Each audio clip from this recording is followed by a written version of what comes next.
नमस्कार, स्वागत है आपका एनएमएफ न्यूज में। मैं हूं आपके साथ शबनम। मल्लिकार्जुन खड़गे की तरफ से सुबह सुबह एक धमाकेदार ट्वीट किया गया। ऐसा ट्वीट किया गया कि पढ़कर हर कोई हैरान है। मल्लिकार्जुन खड़गे कह रहे हैं कि गलवान घाटी में जो संघर्ष हुआ उसके बाद चीन और भारत के बीच कॉम्प्रोमाइज हो गया है। तमाम दावे मल्लिकार्जुन खड़गे ने इस ट्वीट में किए और सवाल मोदी सरकार पर उस संघर्ष को लेकर खड़े कर दिए। अब आखिर ऐसा क्या हुआ कि मल्लिकार्जुन खड़गे ने इस ट्वीट के जरिए मोदी सरकार पर एक के बाद एक गंभीर आरोप लगाए, 20 सैनिकों की शहादत का जिक्र किया। आज इसी मुद्दे पर चर्चा करेंगे। चर्चा के लिए मेरे साथ वरिष्ठ पत्रकार पंकज प्रसून जी जुड़े हुए हैं। सर, मल्लिकार्जुन खड़गे एक ट्वीट करते हैं, गलवान घाटी के संघर्ष का जिक्र करते हुए मोदी सरकार पर ताबड़तोड़ हमले करते हैं और ऐसे ऐसे आरोप लगाते हैं कि दर्शक भी हैरान हो जाएंगे उन आरोपों को सुनकर और पढ़कर। आखिर क्या ऐसा हुआ? अचानक चीन की याद आ गई मल्लिकार्जुन खड़गे को, उन्होंने तमाम दावे कर दिए। आप विस्तार से बताइए। टाइमिंग बहुत महत्वपूर्ण है। जैसे ही भारत के प्रधानमंत्री इंडोनेशिया जाते हैं और कहते हैं कि सबांग पोर्ट को इंडिया डेवलप करेगा। सबांग पोर्ट मतलब स्ट्रेट ऑफ मलक्का के बगल वाला पोर्ट। हाँ। स्ट्रेट ऑफ मलक्का से चीन का 80% व्यापार होता है। तो भारत सरकार ने योजनाबद्ध तरीके से चीन का जो रास्ता है उसके ऊपर वो बैठ गई भारत सरकार जाके कि हम निगरानी करेंगे, हम इस पोर्ट को डेवलप करेंगे। तो इससे मल्लिकार्जुन खड़गे को क्या तकलीफ है? अब तकलीफ वही तो मैं बता रहा हूं कि उनको लग रहा है कि यार 80% चाइना के व्यापार पर भारत की नजर रहेगी तो कुछ तूफानी करते हैं। पॉइंट नंबर 2, आपने गौर किया होगा इस वक्त राहुल गांधी कहां है? क्या वो चाइना है? पर गए थे अभी तो। विदेश में कहां? यह बहुत महत्वपूर्ण है। राहुल गांधी मेरे अनुसार ऐसे देश में हैं जो कि चीन का विरोधी और अमेरिका का सपोर्टर है। तो कांग्रेस का मालिक, एक तरह से अध्यक्ष सर्वोसर्वा, वो अमेरिकी कैंप के एक देश में है। और जो उस पार्टी का राष्ट्रीय अध्यक्ष है वो उस टाइमिंग पे मोदी सरकार पे सवाल उठा रहा है जब सबांग पोर्ट को डेवलप करने की बात कही जा रही है। हाँ। अब मल्लिकार्जुन खड़गे के एक एक पॉइंट पे हम आते हैं, वो क्या कह रहे हैं। सबसे पहले वो कह रहे हैं कि भारत गलवान हमले के बाद बड़े पैमाने पर एंटीबायोटिक्स आयात कर रहा है चीन से। हाँ। एंटीबायोटिक्स नहीं, एंटीबायोटिक बनाने का सामान, ये खड़गे साहब भूल गए। और हम जो सामान मंगा रहे हैं, रॉ मटेरियल, उससे हम बना रहे हैं और भारत का जो फार्मा इंडस्ट्रीज है वो बड़े पैमाने पर बनी हुई दवाइयां दूसरे देशों को एक्सपोर्ट कर रही है। बड़े लेवल पर अमेरिका को सब भेजी जाती है। अमेरिका नहीं, दुनिया के सबसे ज्यादा देशों में हम अपने फार्मास्यूटिकल्स प्रोडक्ट को एक्सपोर्ट करते हैं। पर इन्हें तो आधी बात बतानी है, इन्हें तो पूरी बतानी नहीं है। इन्होंने सिर्फ इतना बताना है कि मंगा रहे हैं, ये नहीं बताया कि उस रॉ मटेरियल को मंगाकर हम दवाई बना रहे हैं और फिनिश प्रोडक्ट बेच रहे हैं, ये नहीं बताएगा कोई। मल्लिकार्जुन तो सीधा सीधा कह रहे हैं खड़गे साहब की जो चीन ने हमारी अर्थव्यवस्था पर कब्जा कर लिया, हमारी चीजों को अपने कंट्रोल में कर लिया है। वाकई ऐसा है। अब जाके देख लीजिए कि पहले के राज में यूपीए 2 के टाइम में हमारे यहां चाइनीज लड़ियां बिका करती थी, अब वो कम हो गया। चाइनीज खिलौने आते थे, उस पर बैन लगाया। चाइनीज एप्स यहां बहुत बड़े पैमाने पे थे, उनमें कई पर बैन लगाया। क्या ये चाइना के गोद में जाके कॉम्प्रोमाइज होना है? जो कॉम्प्रोमाइज होता है वो बैन लगाता है। कॉम्प्रोमाइज किसे कहते हैं मैं बता रहा हूं। कॉम्प्रोमाइज होना उसे कहते हैं कि जब चीन ने हमारी हजारों एकड़ भूमि पे कब्जा कर लिया 1962 में, और जवाहरलाल नेहरू ने कहा कि क्या हो गया, वहां घास का एक तिनका भी नहीं उगता था। स्टेटमेंट है ऑफिशियल, इसे कहते हैं कॉम्प्रोमाइज। कॉम्प्रोमाइज होना उसे कहते हैं जब आर्मी की रिपोर्ट है और बार बार प्रधानमंत्री आवास को भेजी जा रही है कि चाइना आक्रमण करने वाला है, चाइना कब्जा करने वाला है, तब ये जाकर हिंदी चीनी भाई भाई करका नारा लगाते थे कि चाइना ऐसा कर ही नहीं सकता। और हमारी सेना के रिपोर्ट को दरकिनार करके रद्दी के टोकरी में फेंक दिया था। इसे कॉम्प्रोमाइज होना कहते हैं।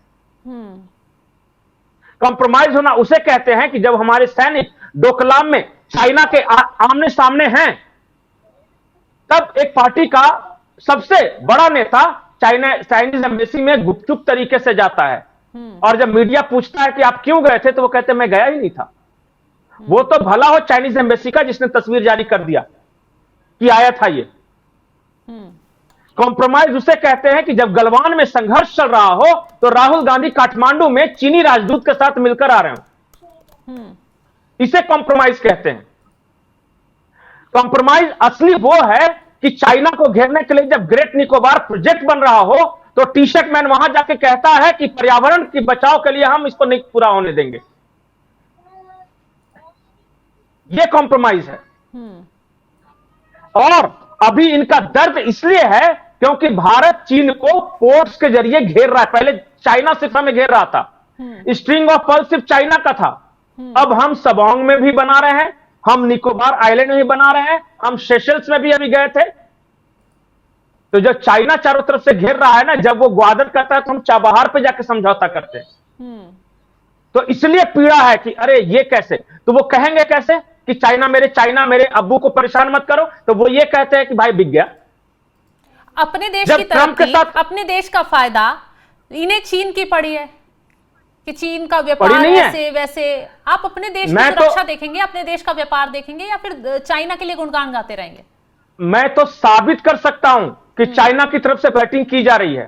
चाइना ने इतने पोर्ट्स बनाए भारत के आसपास, किसी पर्यावरण का नुकसान नहीं हुआ, कोई पेड़ नहीं गिरा। कभी कांग्रेस नहीं बोली ना। वो तो जब भारत बनाएगा ना तब बोलेंगे ये। आप हैं किसकी तरफ भाई? आप धुरंधर की बुराई करते हो और अल्फा की तारीफ करते हो, आप हो किसकी तरफ? मतलब ये मोदी सरकार के विरोध में देश के इंफ्रास्ट्रक्चर से का भी विरोध कर देंगे, देश की सुरक्षा का भी विरोध कर देंगे। ये भी पुरानी बात हो गई। ये भी आज से 2-4 साल से सुनते आ रहा हूं कि मोदी का विरोध करते करते देश विरोध पे उतर आएंगे।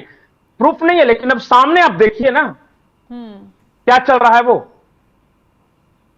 खुल के बैटिंग की जा रही है, खुल के बैटिंग की जा रही है। एक और बात, पिछले कुछ दिनों से सोशल मीडिया पे एक अफवाह फैलाई जा रही है, और अफवाह यह है कि चीन हमारे अंदर 60 किलोमीटर तक घुस आया। 60 किलोमीटर।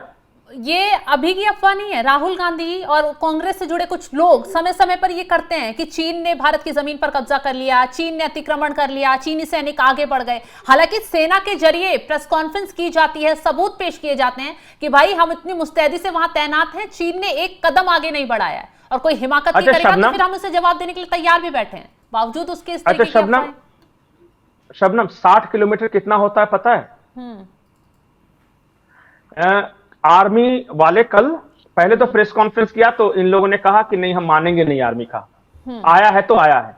फिर जो पोस्ट पे तैनात है उन सैनिकों ने वीडियो बनाया, कहा कि ये है बाढ़, यहां पे है बॉर्डर और हम यहां पे खड़े हैं और हम यहां सालों से ड्यूटी कर रहे हैं।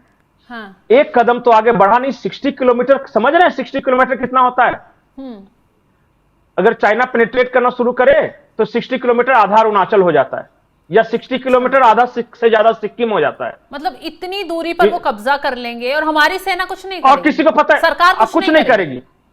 गोली तक नहीं चलेगी। जो सरकार डोकलाम में, भूटान के लिए, भूटान का एरिया है वो डोकलाम, उधर चाइना ना बढ़े, जाके भूटान की तरफ से हम खड़े हो गए, वो अपने देश में 60 किलोमीटर घुस जाएगा और तालियां बजाते रहेंगे, कांग्रेसी हैं। ये है।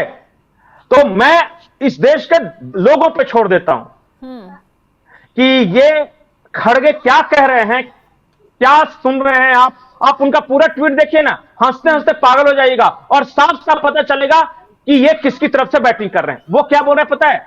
सोलर पैनल अपने यहां बनता है, सोलर प्लेट में एक सिलिकॉन का इस्तेमाल होता है। ये कह रहे हैं कि सोलर प्लेट का 99% सिलिकॉन आ रहा है चाइना से। वो इसलिए आ रहा है कि आपने कुछ किया नहीं, आपने तो सोलर एनर्जी की दिशा में कुछ किया ही नहीं। कम से कम प्लेट तो बना रहे हैं, भले ही सिलिकॉन चाइना से मंगा रहे हैं। कहां से आगे बताइए? और कोई दूसरा उपाय है आपके पास बनाने के लिए? खड़गे जो कह रहे हैं वो यही कहना चाह रहे हैं कि भाई चीन से तो आपने रिश्ते तोड़ दिए थे, फिर ये सब चीजों की सप्लाई क्यों हो रही है, ये व्यापार क्यों हो रहा है?